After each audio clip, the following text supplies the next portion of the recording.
आइए जानते हैं आज की देश और दुनिया की सबसे महत्वपूर्ण और ताजा खबरों पर नजर डालते हैं। पर अभी तक आपने इस वीडियो को लाइक नहीं किया तो लाइक कर दीजिए।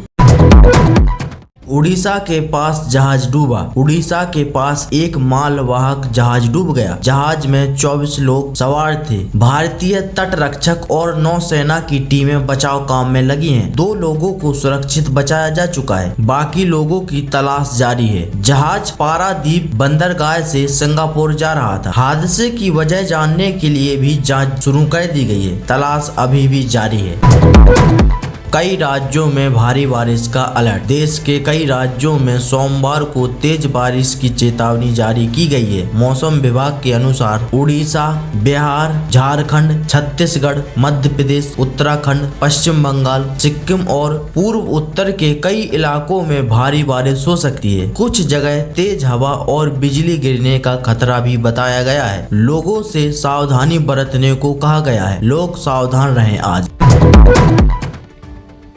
कर्नाटक में मतदाता सूची की विशेष जांच के बाद आज प्रारंभिक सूची जारी होने की प्रक्रिया है। चुनाव विभाग ने पहले बताया था कि सूची आज आएगी। इसके बाद लोग अपना नाम और जानकारी जांच सकेंगे। अगर किसी नाम या जानकारी में गलती मिले तो तय समय के अंदर शिकायत या आपत्ति दर्ज कराई जा सकेगी। आज अंतिम सूची बाद में जारी होगी। महाराष्ट्र में कोचिंग सेंटरों पर नए नियम। महाराष्ट्र सरकार निजी कोचिंग सेंटरों के लिए नए नियम लाने की तैयारी कर रही है। प्रस्ताव में कोचिंग संस्थानों का पंजीकरण जरूरी करने की बात कही गई है। रोजाना पढ़ाई का समय 5 घंटे तक रखने का भी प्रस्ताव है। सरकार का कहना है कि इससे छात्रों पर पढ़ाई का दबाव कम होगा और कोचिंग संस्थानों पर निगरानी भी बढ़ाई जा सकेगी। काम जारी है।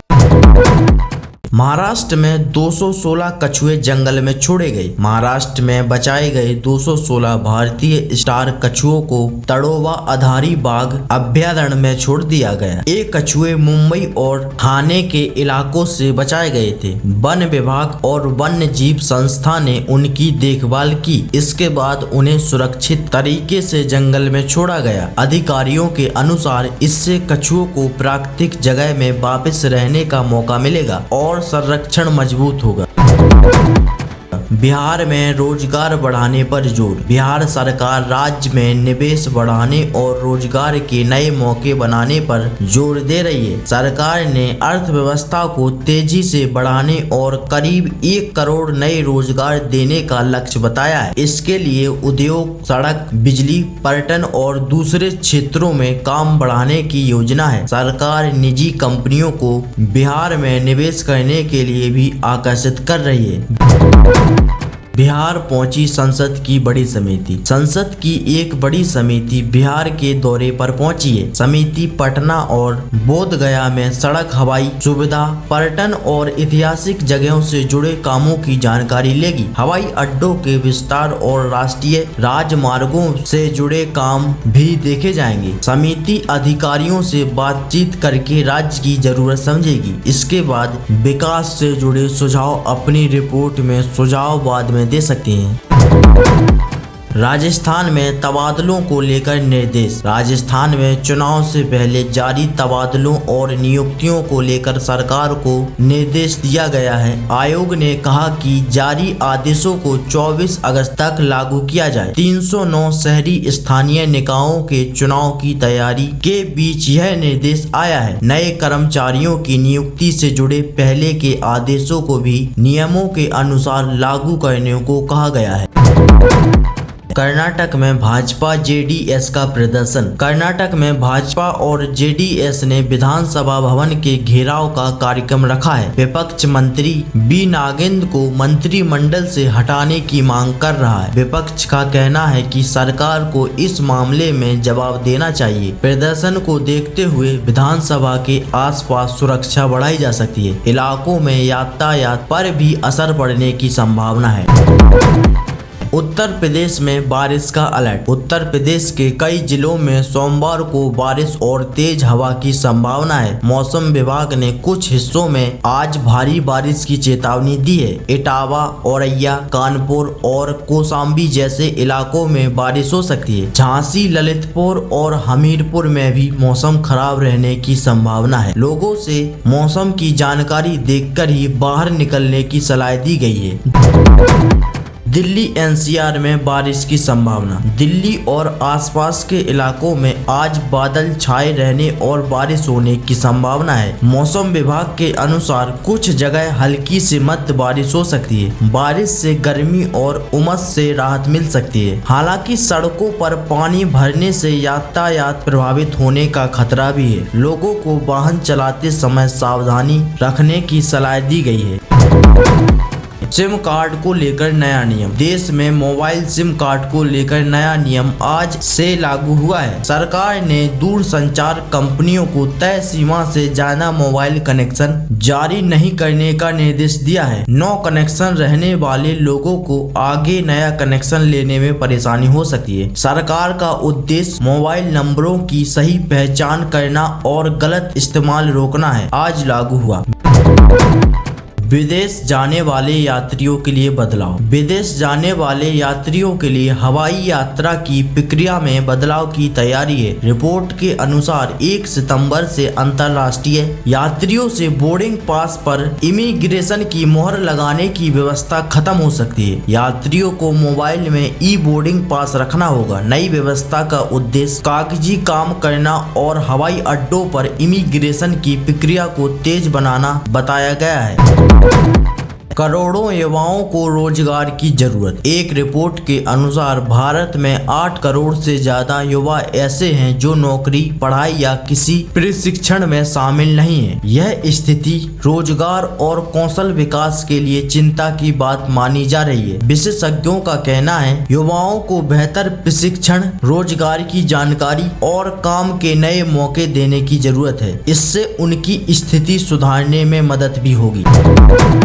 48 शिक्षकों को राष्ट्रीय पुरस्कार। इस साल राष्ट्रीय शिक्षक पुरस्कार के लिए 48 शिक्षकों का चयन किया गया है। राष्ट्रपति द्रौपदी मुर्मू 5 सितंबर को शिक्षक दिवस के मौके पर इन शिक्षकों को सम्मानित करेंगी। चुने गए शिक्षक देश के अलग अलग राज्यों और केंद्र शासित क्षेत्रों से हैं। शिक्षा मंत्रालय के अनुसार इन शिक्षकों ने स्कूलों में पढ़ाई बेहतर बनाने और बच्चों के विकास के लिए अच्छा काम किया है।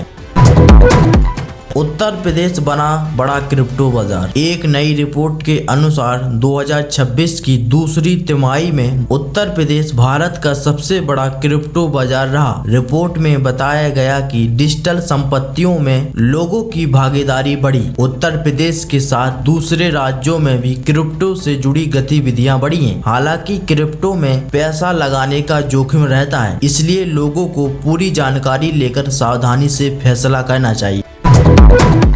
महाराष्ट्र में मतदाता सूची की जांच। महाराष्ट्र में मतदाता सूची की विशेष जांच के दौरान बड़ी संख्या में मतदाताओं की जानकारी दोबारा जांची जा रही है। चुनाव विभाग के आंकड़ों के अनुसार 2 करोड़ से ज्यादा मतदाता ऐसे समूह में हैं जिनकी जानकारी की जांच जरूरी बताई गई है। इनमें मुंबई, थाने और पुणे जैसे जिलों के मतदाता भी शामिल हैं। जांच पूरी होने के बाद सूची में बदलाव संभव है। पंजाब में धार्मिक कार्यक्रम को लेकर विवाद। पंजाब में धार्मिक कार्यक्रम को लेकर आम आदमी पार्टी और कांग्रेस के बीच राजनीतिक बहस तेज हो गई है। कांग्रेस ने कहा कि धर्म व्यक्ति की निजी आस्था का विषय है और सरकार को किसी धर्म का प्रचार नहीं करना चाहिए। दूसरी ओर इस मुद्दे पर राज्य की राजनीति में चर्चा बढ़ गई है। दोनों दल अपनी अपनी बात जनता के सामने रख रहे हैं। बेंगलुरु में महिला की मौत। बेंगलुरु में एक महिला की मौत के मामले में पुलिस जांच कर रही है। पुलिस के अनुसार महिला ने एक व्यक्ति पर ब्लैकमेल और परेशान करने का आरोप लगाया था। घटना के बाद पुलिस ने मामले से जुड़े सबूत जुटाने शुरू किए हैं। अधिकारी यह पता लगा रहे हैं कि महिला को किस तरह परेशान किया गया। जांच पूरी होने के बाद कानूनी कार्रवाई अब होगी। पाकिस्तान से जुड़े मामले में गिरफ्तारी। सोशल मीडिया के जरिए पाकिस्तान से जुड़े अपराधियों के संपर्क में रहने के आरोप में पुलिस ने 25 साल के एक युवक को गिरफ्तार किया है। अधिकारियों के अनुसार उसकी ऑनलाइन गतिविधियों की जांच की जा रही है। पुलिस पता लगा रही है कि उसके संपर्क किन लोगों से थे और क्या वह किसी अपराध में शामिल था। मामले की जांच अभी भी जारी है। रिश्वत मामले में सीबीआई की कार्रवाई। सीबीआई ने रिश्वत लेने के आरोप में एक अधिकारी को पकड़ा है। जांच एजेंसी के अनुसार अधिकारी एक फाइल आगे बढ़ाने के बदले 10 लाख रुपए मांग रहा था। सीबीआई ने जाल बिछाकर उसे रकम लेते समय पकड़ लिया। बताया गया कि पैसे उसकी पत्नी के जरिए लिए जा रहे थे। मामले में जांच जारी है और एजेंसी आगे की कानूनी कार्रवाई कर रही है। H1N1 को लेकर राहत। भारतीय चिकित्सा अनुसंधान परिषद ने H1N1 को लेकर लोगों को राहत दी है। परिषद के अनुसार अभी H1N1 के किसी नए रूप की जानकारी नहीं मिली है। लोगों से अफवाहों पर भरोसा नहीं करने की अपील की गई है। अगर किसी व्यक्ति को स्वास्थ्य से जुड़ी परेशानी होती है तो डॉक्टर से सलाह लेने को कहा गया है। सरकार स्थिति पर नजर रख रही है। केरल में बारिश से यातायात प्रभावित। केरल में मानसून के कारण कई इलाकों में बारिश जारी है। बारिश के बीच ओणम की छुट्टियों के कारण सड़कों पर भीड़ बढ़ गई है। वायनाड के थामरसेरी घाट मार्ग पर वाहनों की रफ्तार प्रभावित होने की जानकारी सामने आई है। मौसम विभाग ने दक्षिण भारत के कुछ हिस्सों में बारिश बताई है। यात्रियों को मौसम की जानकारी देखकर निकलने की सलाह दी गई है। तमिलनाडु में नई पौधे की प्रजाति। तमिलनाडु के समुद्री रेत वाले इलाकों में पौधे की एक नई प्रजाति की पहचान हुई है। इसका नाम ल्यूकस द्रौपदीय रखा गया है। वैज्ञानिकों के अनुसार यह पौधा तटीय रेत वाले क्षेत्र में पाया गया। इस खोज से तमिलनाडु के समुद्री इलाकों में मौजूद पौधों की विविधता के बारे में नई जानकारी मिली है। वैज्ञानिकों के लिए यह खोज बहुत महत्वपूर्ण मानी जाती है। राजस्थान में नीट काउंसलिंग बदली। राजस्थान में नीट यूजी 2026 की मेडिकल और डेंटल कॉलेजों की काउंसलिंग का कार्यक्रम बदला है। दाखिला लेने वाले छात्रों को नई तारीखों के अनुसार आगे की प्रक्रिया पूरी करनी होगी। राज्य के कॉलेजों में सीट पाने के लिए काउंसलिंग जरूरी है। छात्रों को सलाह दी गई है कि वे नई तारीख, जरूरी दस्तावेज और जानकारी जांच लें ताकि दाखिले में परेशानी ना हो। यूपी में जेईई सीयूपी काउंसलिंग जारी। उत्तर प्रदेश में जेईई सीयूपी 2026 की छठे दौर की काउंसलिंग प्रक्रिया चल रही है। पॉलिटेक्निक दाखिले के लिए छात्रों की पसंद भरने की प्रक्रिया शुरू हुई है। आज सीट मिलने की जानकारी जारी होने की बात कही गई है। जिन छात्रों ने आवेदन किया है उन्हें अपनी पसंद और जरूरी जानकारी भी जांचनी होगी। सीट मिलने के बाद दाखिला प्रक्रिया पूरी करनी होगी। बिहार में डीएलएड आवेदन की आखिरी तारीख। बिहार में डीएलएड 2026 में दाखिले के लिए आवेदन की आखिरी तारीख आज 24 अगस्त है। योग्य उम्मीदवारों को तय समय तक अपना आवेदन पूरा करना होगा। प्रवेश परीक्षा में सफल छात्रों को आगे दाखिले की प्रक्रिया में शामिल किया जाएगा। उम्मीदवारों को आवेदन जमा करने से पहले अपनी जानकारी और जरूरी कागज ध्यान से जांच लेने की सलाह दी गई है ताकि बाद में कोई गलती ना रहे। महाराष्ट्र में नीट एमडीएस आवेदन। महाराष्ट्र में नीट एमडीएस 2026 की काउंसलिंग के लिए आवेदन प्रक्रिया चल रही है। उम्मीदवार आज 24 अगस्त तक पंजीकरण कर सकते हैं। राज्य के मेडिकल कॉलेजों में दंत चिकित्सा की पोस्ट ग्रेजुएट सीटों के लिए यह प्रक्रिया जरूरी है। छात्रों को अंतिम तारीख का ध्यान रखना होगा। आवेदन के बाद सीट मिलने और दाखिले से जुड़ी अगली जानकारी के लिए आधिकारिक सूचना देखते रहना जरूरी है। कर्नाटक में नकली पनीर पर रोक। कर्नाटक सरकार ने नकली या दूध से अलग चीजों से बने ऐसे पनीर की बिक्री और बनाने पर 1 साल के लिए रोक लगाई है जिसे असली पनीर बताकर बेचा जाता है। सरकार का कहना है कि इससे लोगों को गलत तरीके से बेचे जा रहे उत्पादों से बचाने में मदद मिलेगी। दुकानदारों और बनाने वालों को नए नियमों का पालन करना होगा। पडिक्कल का शानदार शतक। श्रीलंका के खिलाफ दूसरे टेस्ट में देवदत्त पडिक्कल ने दूसरी टेस्ट पारी में शतक लगाया। उन्होंने 117 रन बनाए और भारत को मजबूत शुरुआत दिलाई। शुभमन गिल ने भी अर्धशतक बनाया। पहले दिन का खेल खत्म होने पर भारत का स्कोर 5 विकेट पर 300 रन था। विकेट कीपर ऋषभ पंत चोट लगने के बाद मैदान से बाहर चले गए थे। भारत के लिए अहम रहा।